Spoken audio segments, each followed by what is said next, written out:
Cop harasses undercover FBI agent, instantly gets schooled. A badge can grant power, but it doesn't guarantee wisdom when wielded by the wrong hands. What starts as a simple traffic stop quickly transforms into a career-ending mistake that no law enforcement training manual could have prepared him for. Before we begin, make sure to subscribe to the channel and comment where you're watching from. Officer Jake Morris drummed his fingers against the steering wheel of his patrol car, the rhythmic tapping matching his growing impatience. The night shift in downtown Cleveland had been painfully uneventful. No speeders, no drunks, not even a simple traffic violation to break the monotony. His eyes scanned the nearly empty streets, hungry for something, anything to make his shift worthwhile. The radio crackled with routine chatter, but nothing requiring his attention. He took another sip of lukewarm coffee, grimacing at the bitter taste. That's when he spotted it, a battered grey sedan crawling along at least 10 miles under the speed limit, windows tinted just a shade too dark for Ohio regulations. Jake straightened in his seat, a familiar rush of anticipation coursing through him. The car was practically begging to be pulled over. He followed at a distance for 2 blocks, noting how the vehicle seemed to hesitate at each intersection. "Gotcha," he muttered, a smirk forming on his lips as he flipped on his cruiser's lights. The sedan obediently pulled to the curb on a poorly lit stretch of road, flanked by closed storefronts. Jake took his time approaching, one hand resting casually on his holster, a habit he'd developed to remind civilians who held the authority. Through the driver's window, he could make out a solitary figure, seemingly unbothered by the flashing lights behind him. As the window rolled down with a mechanical whine, Jake leaned in closer than necessary, flashlight beam aimed directly at the driver's face. "License and registration," Jake demanded without preamble, his voice carrying the edge he reserved for stops like this. "You know how slow you were going back there?" The driver, a man in his 40s wearing a rumpled suit that had seen better days, regarded Jake with unnervingly steady eyes. There was something about his calm demeanor that struck Jake as unusual. Most people showed at least a flicker of nervousness when pulled over, but this man's expression remained impassive, almost calculating, as he reached deliberately for his wallet. "Is there a minimum speed limit on this road, officer?" the man asked, his voice quiet but carrying an unmistakable note of confidence. The question wasn't confrontational, yet something in his tone made Jake hesitate. The man's hands moved with practiced precision, neither too fast to seem suspicious nor too slow to suggest defiance. As he extended his identification toward Jake, the officer couldn't shake the feeling that he might have just made a significant miscalculation. Jake leaned in through the driver's window, his voice dripping with the practiced authority he'd perfected over his 8 years on the force. "License and registration," he demanded, not bothering with pleasantries.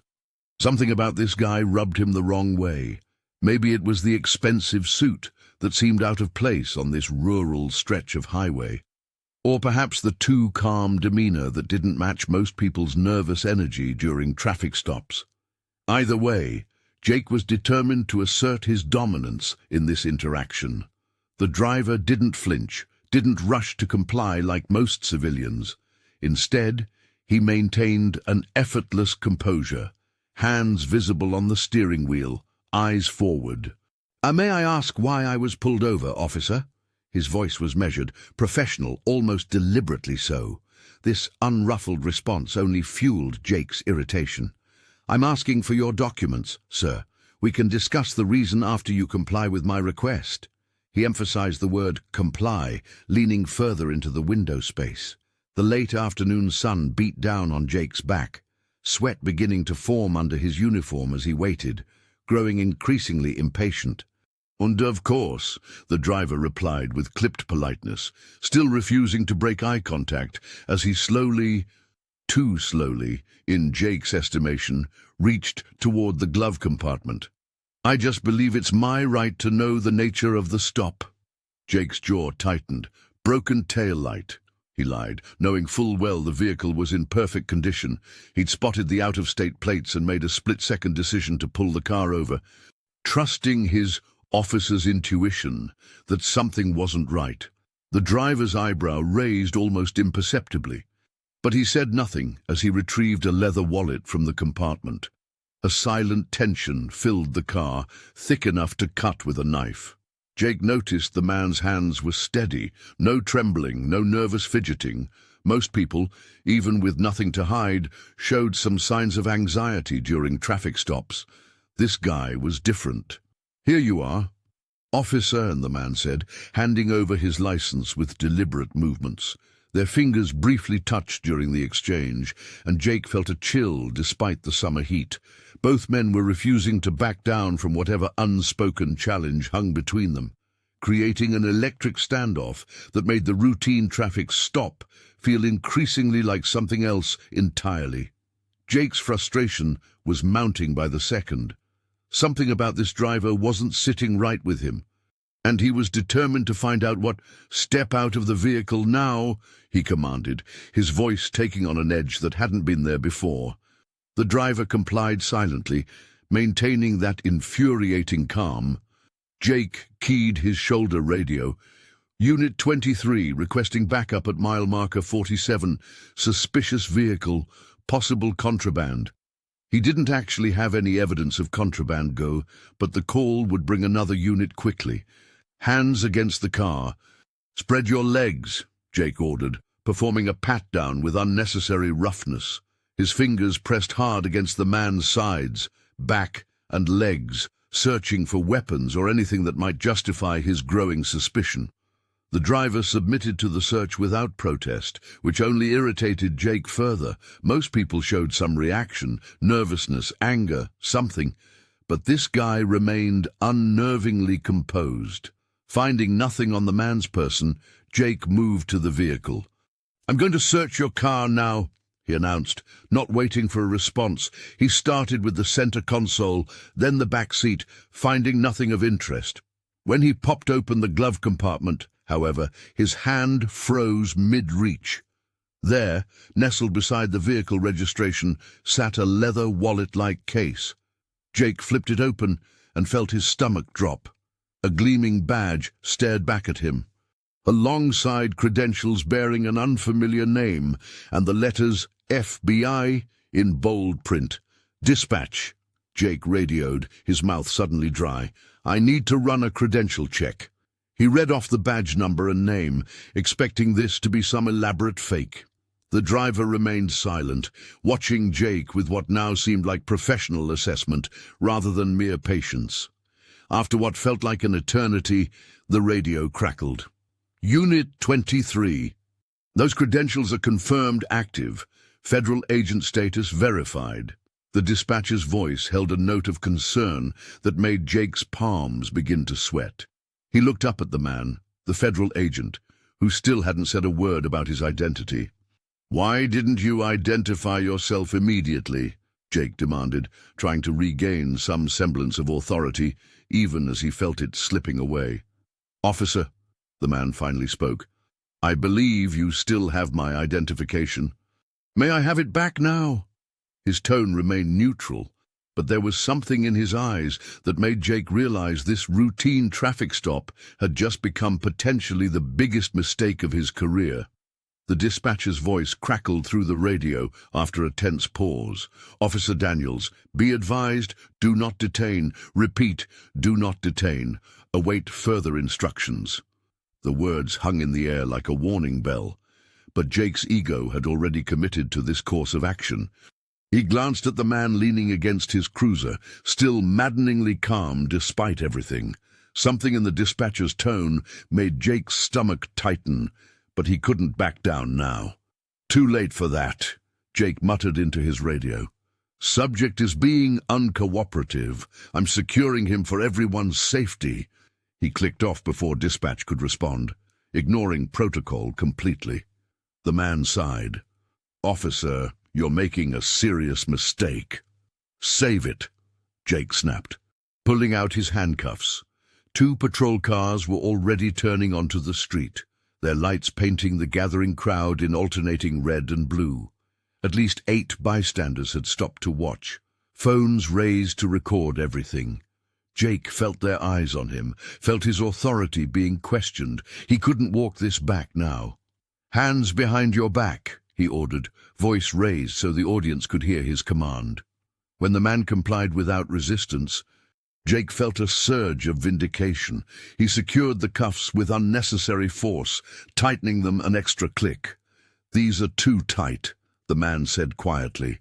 "They're supposed to be uncomfortable," Jake replied, loud enough for the nearest onlookers to hear. Their phones captured everything: his confident posture, the subdued suspect, a textbook arrest. Perfect. Officer Ramirez stepped out of the first backup unit, approaching with a questioning look. "Everything good here?" "Daniels. Got him secured, running his ID now," Jake answered, though he hadn't actually completed the check. His radio squawked again, but he ignored it, focusing instead on the growing audience. This would show everyone, his sergeant, his colleagues, these civilians, that Officer Jake Daniels knew how to handle difficult situations.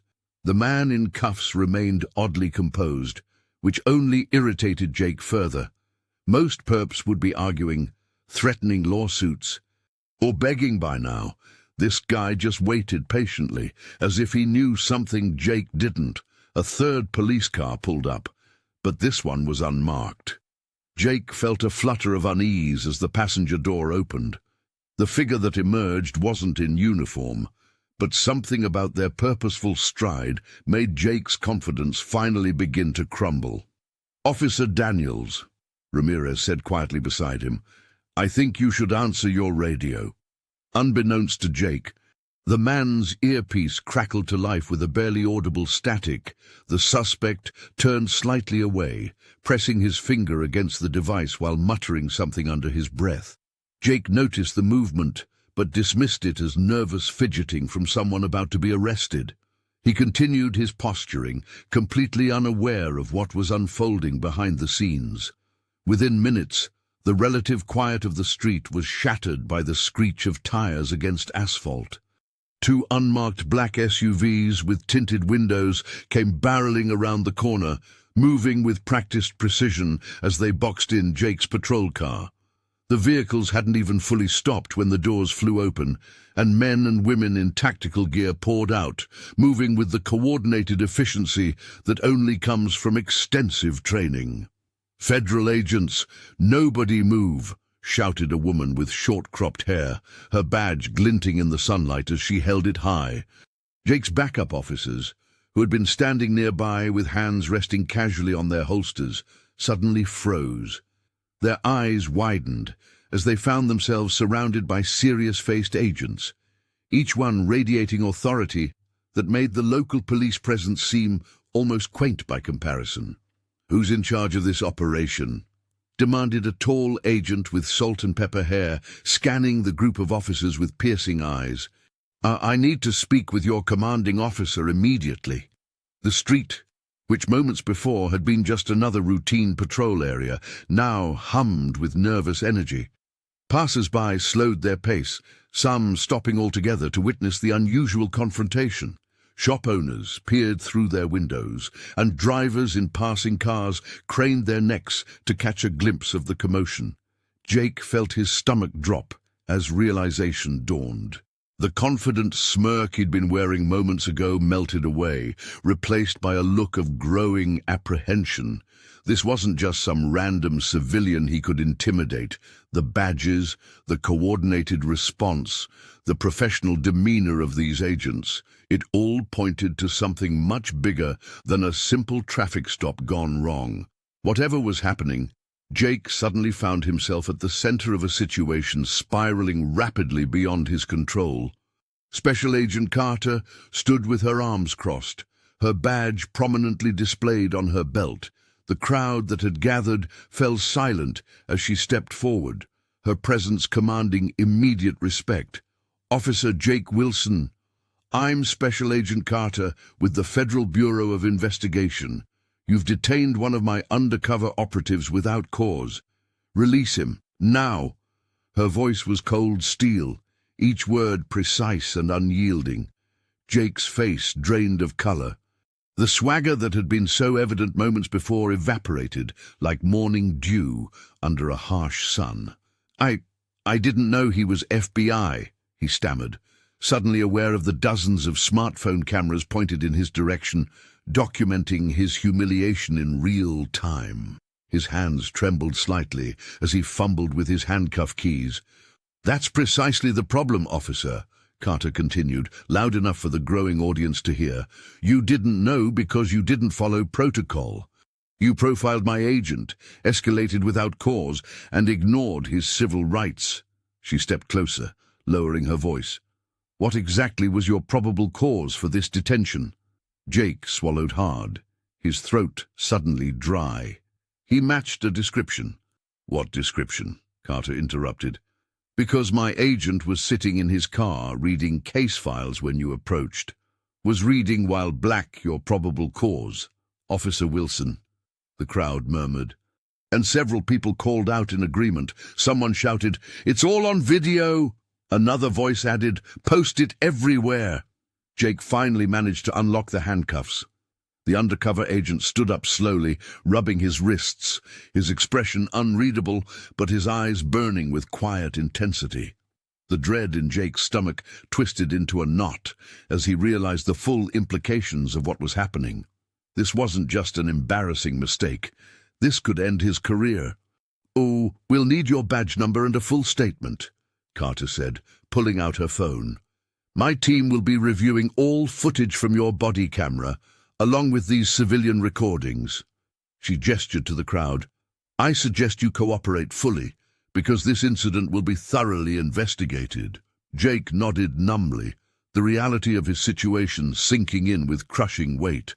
What had started as a routine stop, one he'd performed countless times before, had just become the worst mistake of his professional life, and with every camera capturing his downfall, he knew there would be nowhere to hide from the consequences.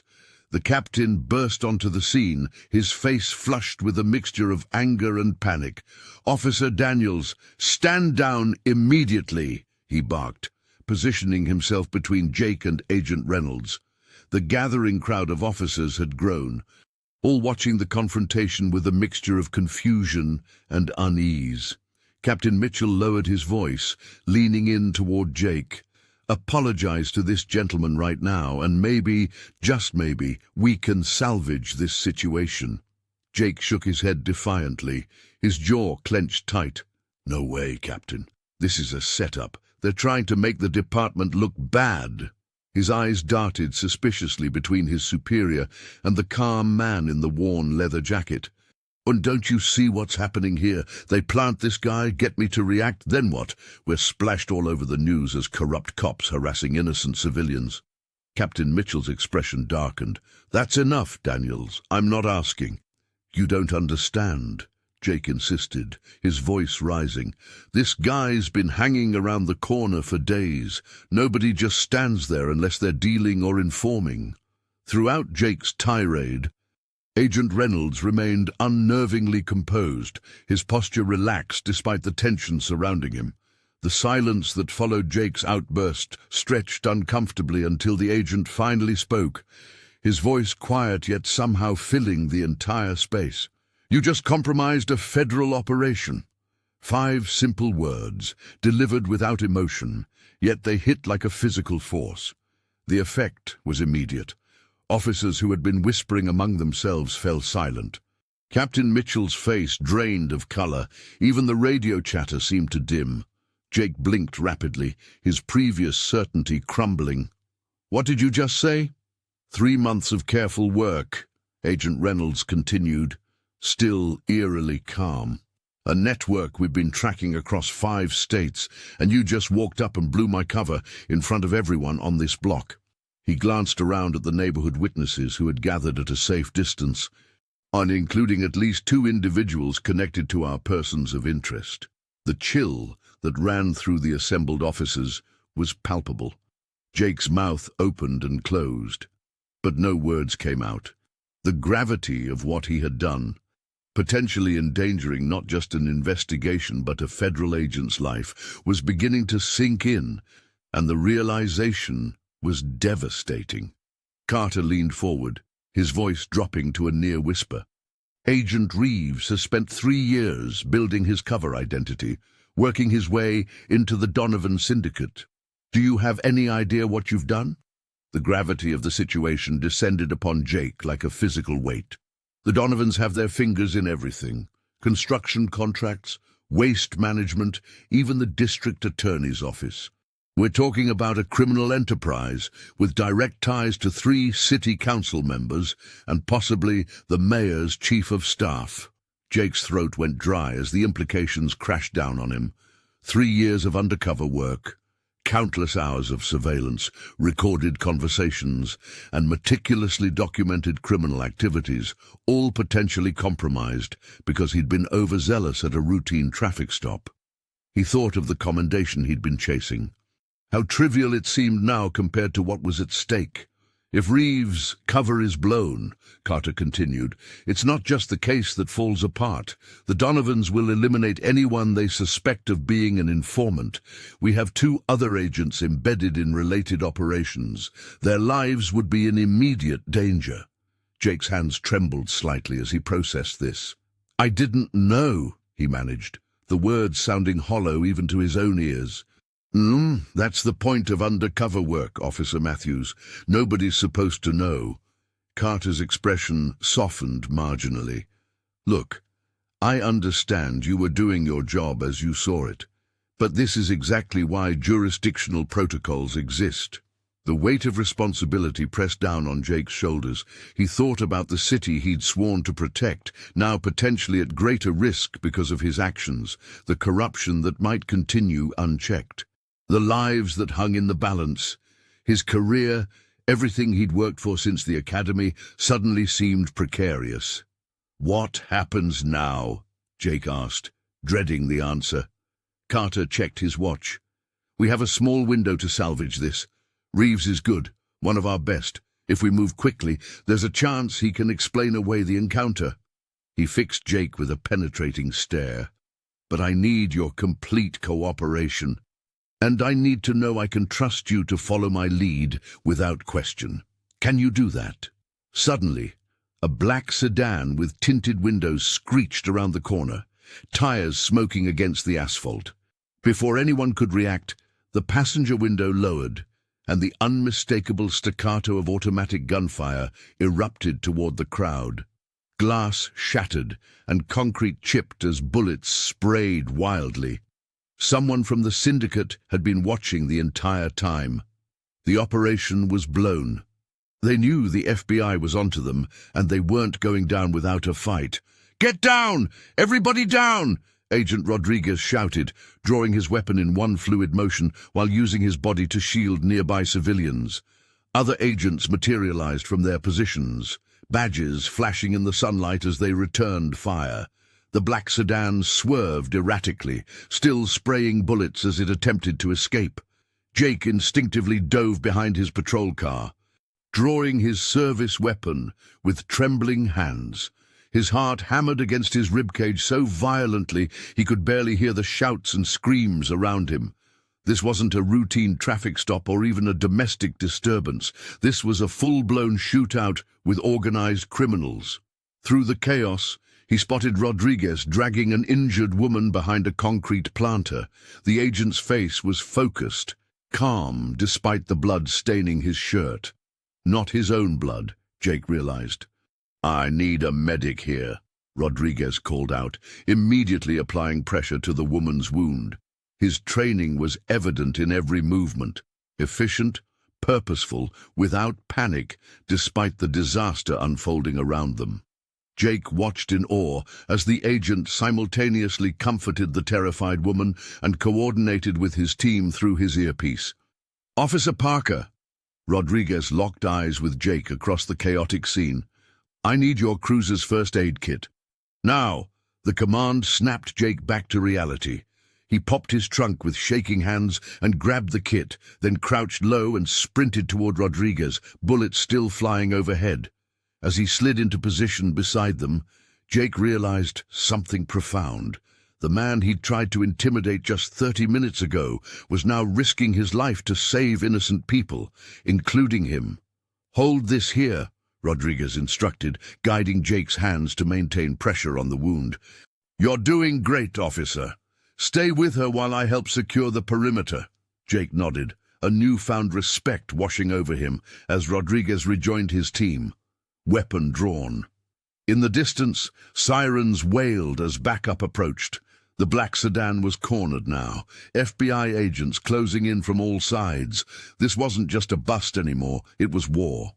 In the aftermath of the botched operation, the FBI moved with practiced efficiency, establishing a secure perimeter around what had become a crime scene rather than the site of a successful bust. Agents in windbreakers combed the area, collecting shell casings and documenting evidence. But the most important elements, the syndicate members and their leadership, were long gone. Jake stood against a squad car, watching the methodical dance of federal agents while the gravity of the situation sank in. The syndicate now knew they were being investigated, which meant they would either go to ground or, worse, accelerate their plans. Carter stormed over, his face flushed with barely contained rage. "Do you have any idea what you've done?" he hissed, keeping his voice low but intense. "Months of surveillance, undercover work, informant relationships, all blown because you couldn't follow simple instructions to stay away." Jake started to defend himself, but Carter cut him off. "People are going to die because of this. The syndicate will clean house, informants, potential witnesses, anyone they even suspect might talk. That blood is on your hands, officer." Before Jake could respond, Captain Reynolds appeared, his normally commanding presence now diminished by the chaos around them. He gestured for Jake to follow him to a quiet spot away from the federal agents. "I just got off the phone with the chief," Reynolds said, his voice uncharacteristically unsteady. "You're suspended. Effective immediately, pending a full departmental investigation." Jake felt the ground shift beneath him.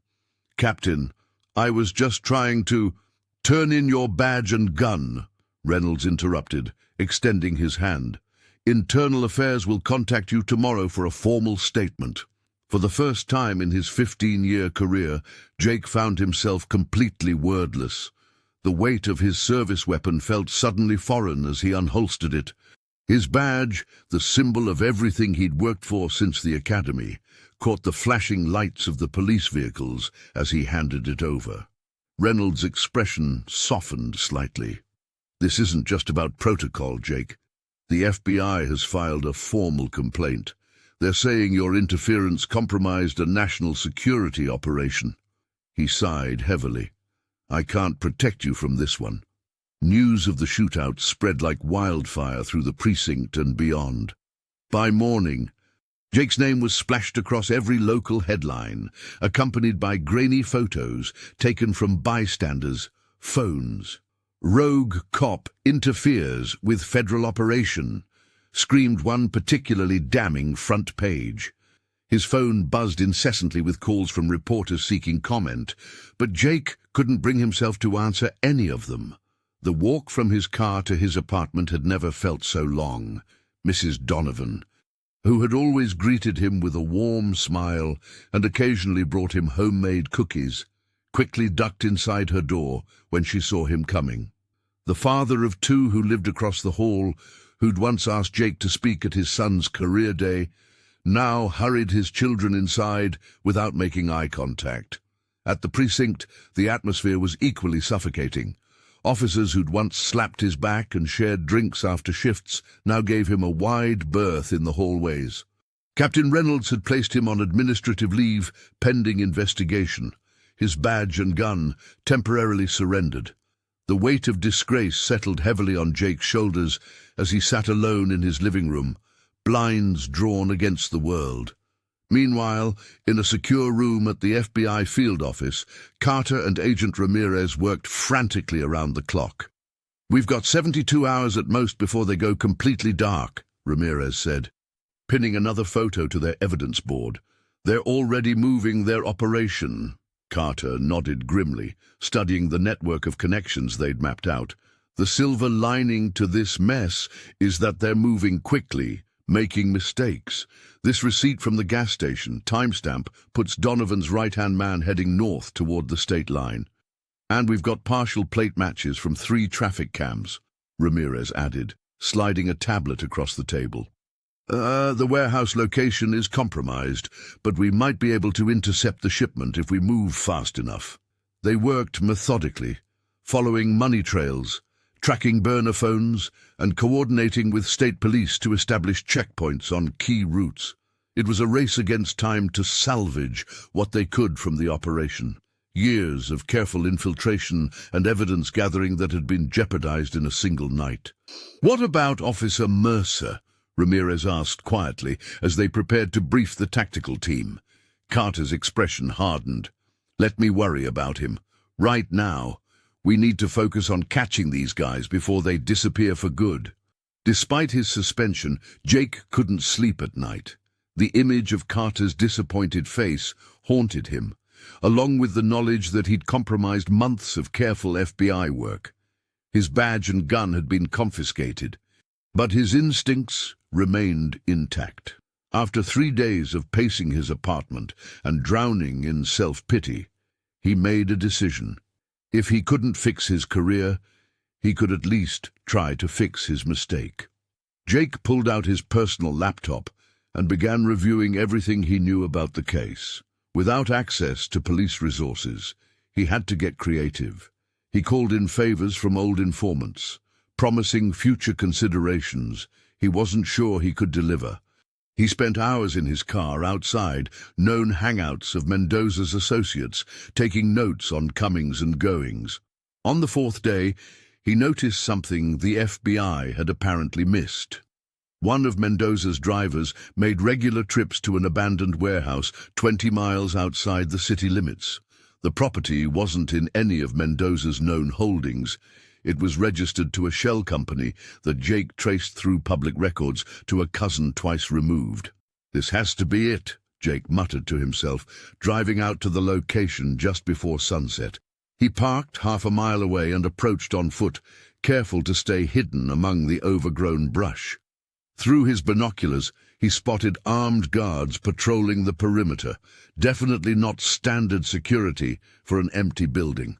Jake's heart raced as he documented everything with his phone camera. This was Mendoza's safe house, the missing piece that could salvage the FBI's operation. For a moment, he considered calling Carter directly, imagining a dramatic redemption scene where the agent would thank him for his initiative. Reality quickly squashed that fantasy. Carter would more likely have him arrested for interfering. Instead, Jake compiled his evidence into an encrypted file and sent it anonymously through a secure channel he knew the FBI monitored.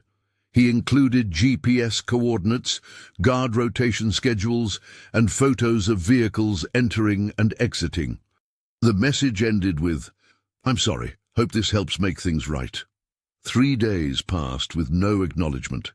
Jake wondered if his tip had been ignored or if operations were already underway. Then his phone buzzed with a text from an unknown number. "Information received. Stay away from this case. Final warning." It wasn't forgiveness, but it was something. Carter had gotten the message. Jake knew then that trust, once shattered, couldn't be repaired with a single good deed. Some bridges, once burned, leave only ashes behind. The evidence spread across the table told a story more disturbing than Carter had imagined. Bank statements showed regular payments from shell companies to personal accounts belonging to 3 city council members, the deputy mayor, and even Judge Holloway, the same judge who had dismissed cases against syndicate members on technicalities over the past 2 years. Photos revealed clandestine meetings at the Oak Ridge Country Club between Police Commissioner Dawson and known syndicate lieutenants. Most damning were the coded messages, now decrypted, detailing protection arrangements for drug shipments through the city port. "This goes deeper than we thought," Agent Reynolds said, examining a document showing kickbacks to the head of city planning. They've infiltrated every level of local government. Carter ran his hand through his hair. The magnitude of what they'd uncovered settling heavily on his shoulders. No wonder Patterson was so confident. He had protection from the top down. Agent Diaz, now free to operate without her cover, pointed to a map marked with distribution points.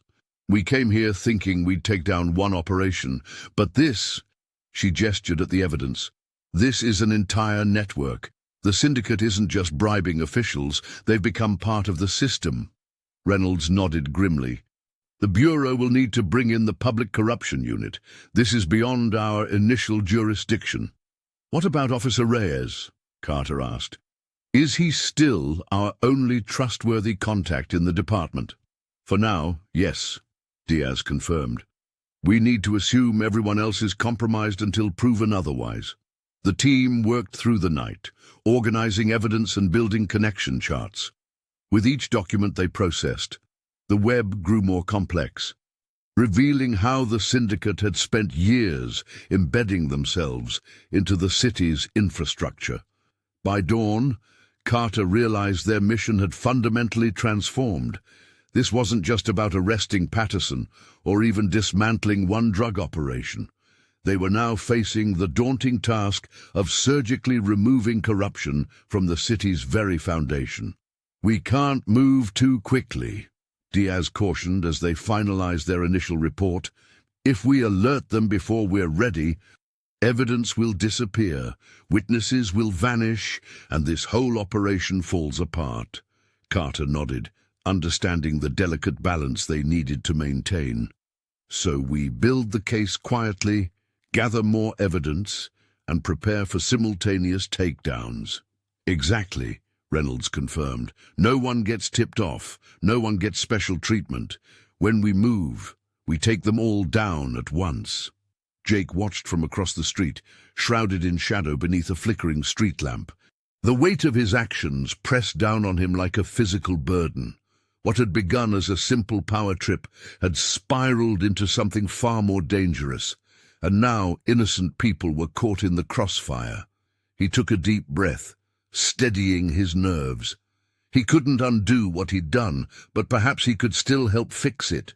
His phone buzzed in his pocket, a message from one of his contacts in the department who'd been feeding information to the syndicate. Jake's stomach turned as he read it.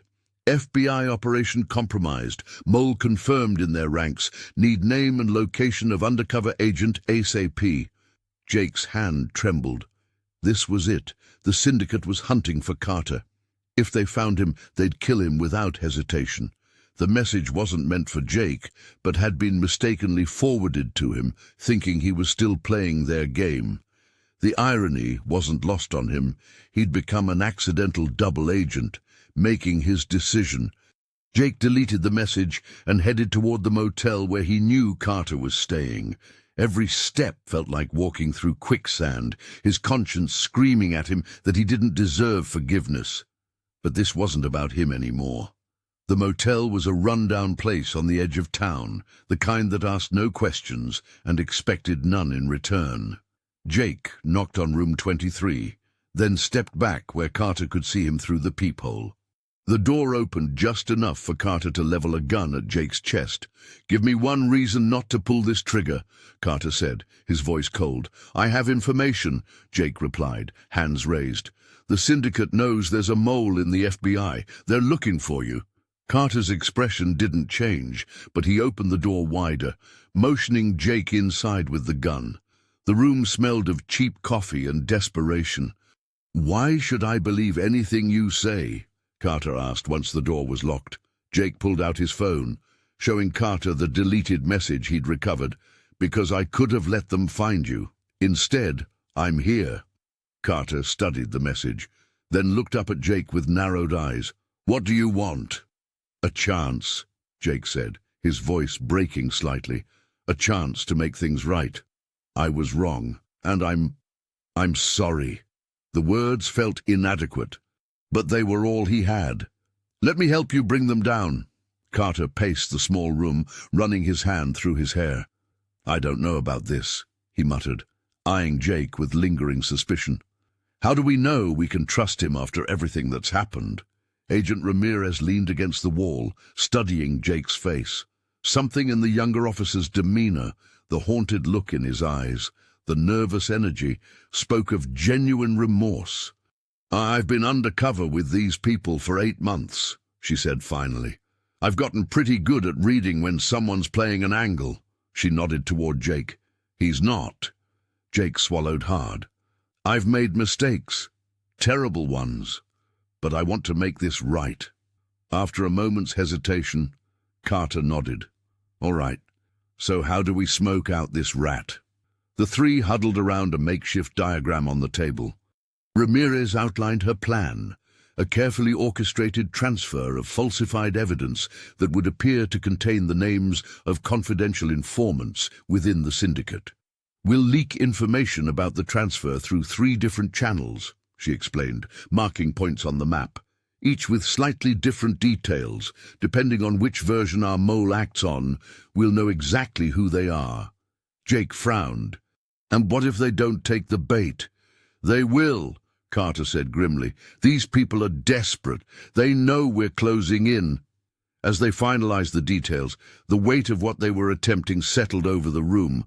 One wrong move, one miscalculation, and people would die, possibly themselves included. "The transfer happens tomorrow at 9, Ramirez said, checking her watch. "We should all get some rest while we can." None of them moved. Rest seemed impossible with so much at stake. "I need to ask," Jake said quietly. "What happens to me after this, if we succeed?" Carter and Ramirez exchanged glances. "One step at a time," Carter replied. "Let's focus on surviving tomorrow first." Outside, rain began to fall, drumming against the windows. Jake stared at the droplets tracing paths down the glass, each one like the cascade of choices that had led him here. Tomorrow would determine whether redemption was possible or if he'd already fallen too far. "Whatever happens," Ramirez said, breaking the silence, "we stick to the plan. No improvising, no heroics." She looked pointedly at both men. "We're only going to get one shot at this." The trap had been meticulously set, and now it had sprung perfectly. Councilman Warren Holt, the man whose public image had been carefully cultivated over 15 years of public service, had taken the bait, just as they'd predicted. The flash drive containing falsified evidence of police corruption had been too tempting for him to resist. As Holt entered the cavernous main hall of Central Station, his footsteps echoing against the marble floor, he had no idea that every security guard, janitor, and even several of the passengers were federal agents. Jake watched from behind a newspaper as Holt approached the designated locker. The councilman's usually confident demeanor showed cracks. His eyes darted nervously, and sweat beaded on his forehead despite the station's air conditioning. Carter's voice crackled in Jake's earpiece. "All units, prepare to move on my mark." But something changed in Holt's expression. A sudden sharpness, a predator's awareness. "He's made us," Jake whispered urgently. Before Carter could respond, Holt reached into his jacket and pulled out a compact pistol. "Federal agents, drop your weapon!" Carter's voice boomed across the station as travelers screamed and scattered for cover. The echo of panic reverberated through the vaulted ceiling of the historic building. Holt backed toward the grand staircase, guns sweeping across the agents now emerging from their positions. "Stay back! I'll shoot!" His voice carried the desperation of a cornered animal. Jake saw his opening. While Holt focused on the agents approaching from the front, Jake circled behind a massive column. Without hesitation, he launched himself across the polished floor, driving his shoulder into Holt's midsection. The gun discharged with a deafening crack, the bullet embedding itself harmlessly in the ornate ceiling. They crashed to the floor together, Jake twisting the weapon from Holt's grasp while pinning him with his body weight. "You're under arrest," Jake hissed, the adrenaline making his voice shake slightly. As Carter approached, handcuffs ready, he gave Jake a slight nod. the closest thing to approval Jake had ever received from the senior agent. "Nice takedown, Reeves," Carter muttered, just loud enough for Jake to hear. Within minutes, Holt was in custody, his tailored suit rumpled, his political career finished. Local news crews tipped off about a situation at the station. It captured footage of the disgraced councilman being led to a waiting FBI vehicle. 6 months of work, Carter said, watching as Holt ducked into the car. Worth every minute to see that corrupt bastard go down. Jake nodded, still catching his breath. Never thought the mole would be someone so high up. That's why they're effective, Carter replied. No one suspects the man making speeches about law and order. With the mole in custody, the crime syndicate's carefully constructed empire began to crumble like a house of cards. For years, they had operated with impunity, their tentacles reaching into every corner of the city's power structure. Now, that was changing. Within 72 hours, coordinated raids swept across the metropolitan area. FBI agents, backed by trusted police units, moved systematically through offices, homes, and warehouses.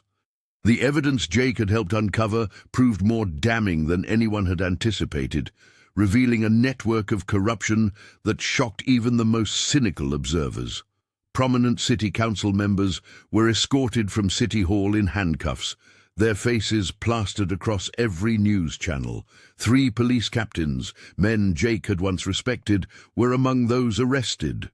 The district attorney's office announced charges against 27 individuals, including politicians, law enforcement officers, and high-ranking mobsters. The case that had begun with a traffic stop had exposed a cancer that had been growing in the city for decades. Jake watched the news coverage from his apartment, still processing everything that had happened. A knock at his door revealed Agent Miller, no longer undercover, now dressed in a crisp suit with his FBI credentials displayed. "May I come in?" he asked. They sat across from each other, 2 men forever changed by recent events. "I wanted to thank you personally," Miller said, his expression earnest. "Without your help, we might never have identified the mole. You risked everything." Jake shrugged. "I just did what needed doing." "Not everyone would have. Most would have walked away." Miller leaned forward.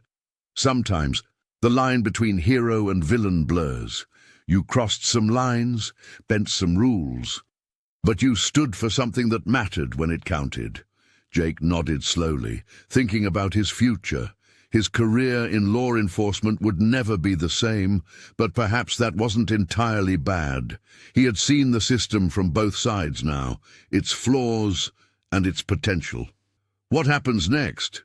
Jake asked. "For me, new assignment, new cover. For you, that's up to you. But if you ever want to consider federal work—" Miller slid a card across the table. Jake picked it up, turning it over in his fingers. A new chapter, perhaps, one where the lessons of the past few weeks might actually mean something. Jake returned to the precinct on a Monday morning, his badge pinned back on his uniform. The suspension had been lifted after the internal review concluded, but the weight of what had happened still hung around his neck like an invisible chain. Officers nodded at him in the hallways, but he noticed how conversations quieted when he approached. His name had been cleared officially, but the whispers remained. "Welcome back," said Ramirez, one of the few who treated him normally. "Desk's just like you left it." "Thanks," Jake replied, settling into his chair. The familiar creak brought no comfort. He opened his drawer to find everything in place, except himself. He wasn't the same man who had sat there 3 weeks ago, confident in his understanding of right and wrong. That afternoon, Carter appeared at his desk, standing silently until Jake looked up. The FBI agent's face was unreadable, professional. "Got a minute?" Carter asked. They walked to the small courtyard behind the station, where officers sometimes took smoke breaks. No one was there now. "I hear you're back on active duty tomorrow," Carter said. "Yeah, restricted to partner patrols for now." Carter nodded. "What you did was wrong, but what you did after, owning it, Helping us finish the case, that took guts. Jake stared at the cracked concrete beneath his feet. I keep thinking about how many others I might have misjudged over the years. How many people I hurt because I thought I knew better. That's good, Carter said. It means you're learning. Some lesson. Carter extended his hand. Jake hesitated before taking it. The handshake was firm, respectful, but Jake felt the reservation in it, the trust that would never fully return. You're a good cop who made a bad call, Carter said. Remember both parts of that sentence. As Carter walked away, Jake knew his career would continue, but the path had forever changed. He'd seen the corruption that power could breed, even in himself. He'd glimpsed the complex reality behind the simple narratives he'd once believed. The city had shown him its true face, not just black and white, but countless shades between. And in that complicated truth, he'd found both his greatest failure and his chance at redemption.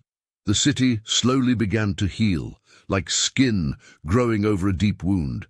Businesses reopened, traffic flowed normally again, and people ventured out with cautious optimism. But beneath the surface, scars lingered. Conversations would suddenly hush when uniforms appeared. Cameras came out more quickly during routine stops. Trust, that fragile thread connecting police and community, had frayed nearly to breaking.